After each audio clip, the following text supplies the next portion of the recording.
anh ơi muốn lên nữa khó còn gì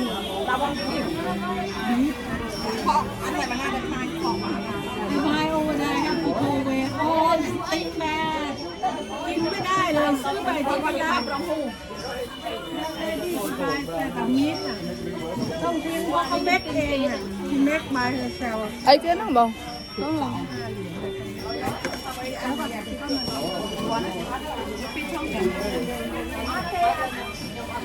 pi thăng pram rồi thăng ná thăng năng mắn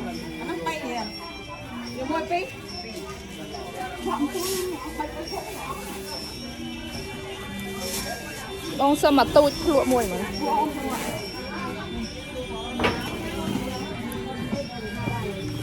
anh trọ cho nó chi bờ gram rìa anh trọ cho chi mày ẩm riêng rìa trọ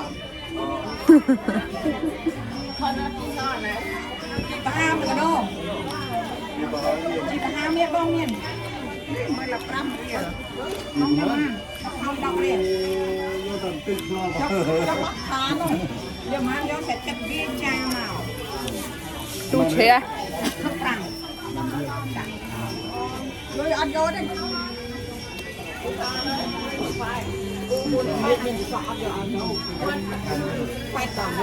Hà đón ok xe đen không ăn hai đòn ok hai đòn người đến sáu đòn con ôi nó làm phanh ta làm phanh ta vai thu bom mau bên lại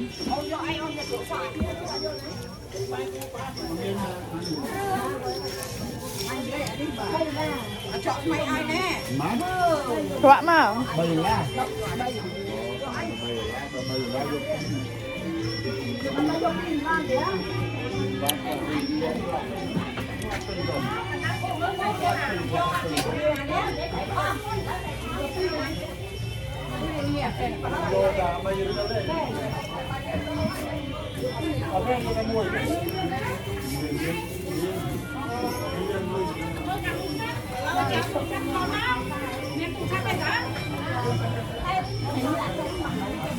mình toàn lóc bà thóc nên mà lóc bà tôi đâu cái tạ tôi chú nữa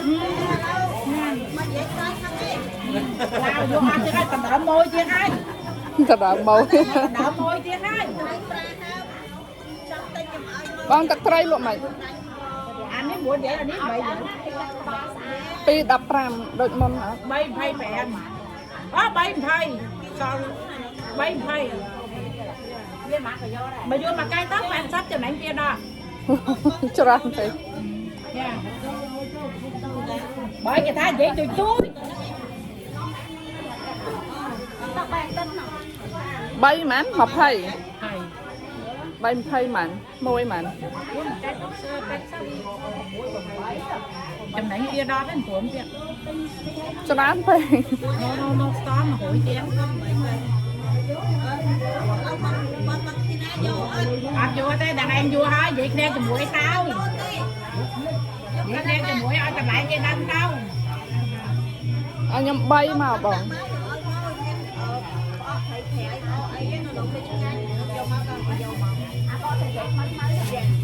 đây nè cái này cái bánh chuối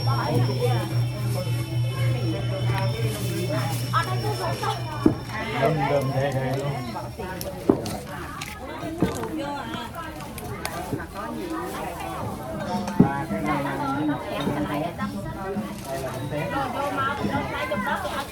21 sao? Ok, cảm ơn người đẹp nhiều nha. Con trả ban chuối bông. Dạ. Đưa thăm cô chị ấy. Ban chân ban ấy. Bán nè ấy ở cột. Con trả. Dạ. Cảm ơn nhiều người đẹp đây.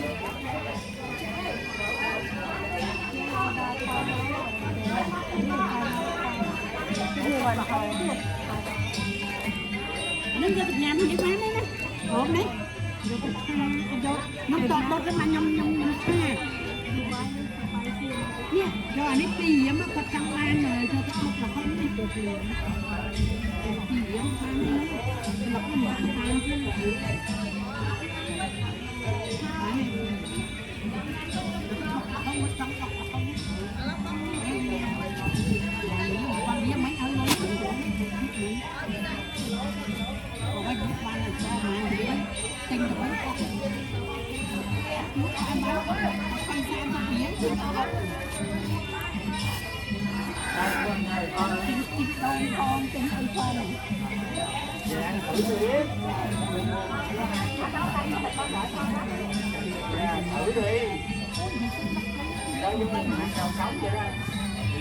Anh ấy mà xin đặt mền.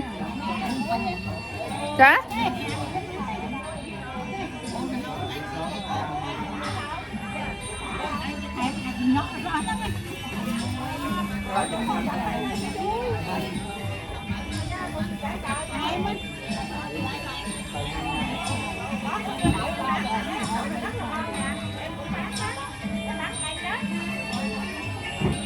Bong chơi mà xin đặt mền. Nó của muối ấy. Việc gọi nó còn muối cần có không.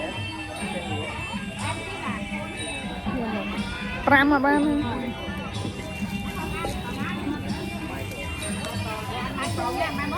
Ram mua mày. Đọc phê còn em có đau kéo đâu. Tinh nó kéo. Giờ mà clip đó nè.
Ai nói mẹ vui.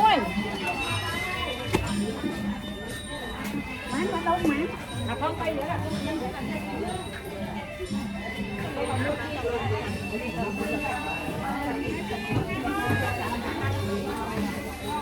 Sorry.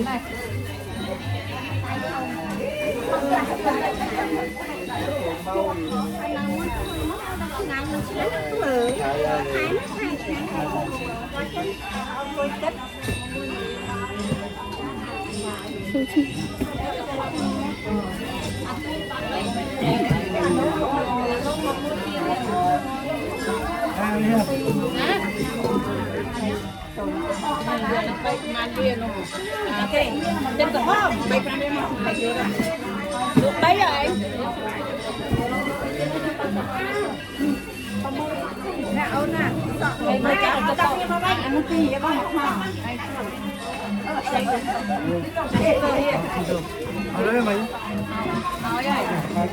Bong đã mình em nhầm rồi.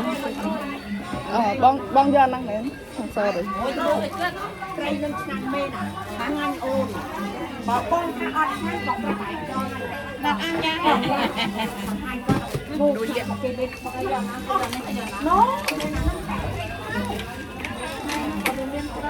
ở đây con phải làm ăn tôi ở ăn đi yeah this one late food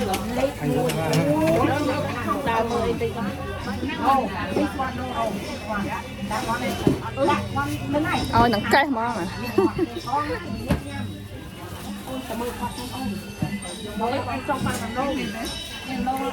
màu bên xanh chọn thang dây chọn thang do tôi mới cho vô la cha này hả cái là thịt hả thịt lộn dạ dạ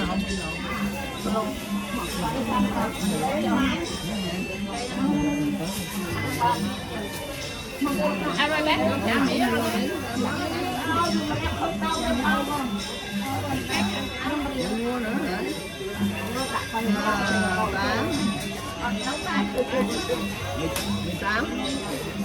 mười tám năm nè nhâm luộc thằng mai đi đó đấy mai 18 13 mười mấy anh mà không ăn đấy làm đây gì mình tự với nhau nhá làm đây luôn mà anh mà con tiền là con tặng muối nó mà đấy con mua mít nào còn bách bao ấy đây lọ đó cái khoai nó còn ai làm miếng thì luộc khoai bây giờ đi mua nhá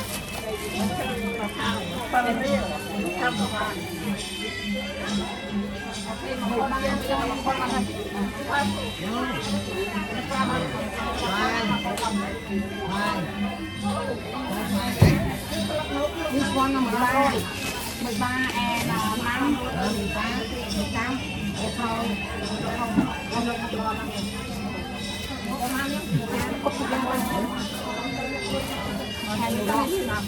nó mà con làm đây Tính thơ ấy hả? chặt là chặt tục mình hay lông lá nhang mà cao buồn là gì nó làm ăn lòng nó Nên đã lụa cháy nhanh.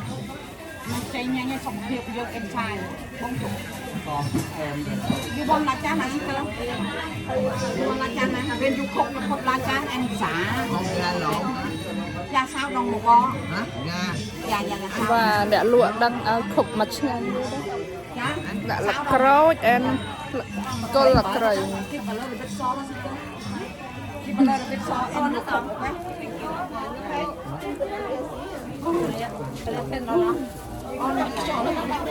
nó anh em parian anh kan apa kita lain orang tua saya ini em mau em kalau mau terakhir di sana ya saya bang jok mau you mau seru luôn về luôn Và nhưng đôi về sầm lò. Sister Sister you want eat this one you leo no ai mày cái bao này trong đấy Vô anh mẹ. dạ đi dùng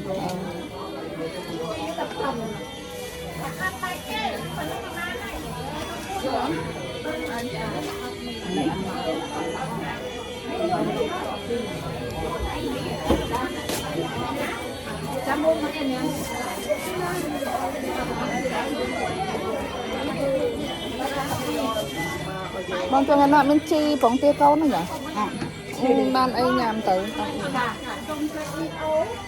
cái nó chọt lắm vậy Tới ngầm viêm phê đâm tính srap ấy srua. che mẹ xa mẹ lá ta bay anh chạy đặt hàng ê pha con chị bà ha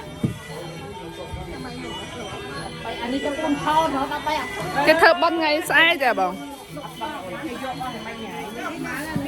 nó buồn chị bà ha mà ra rồi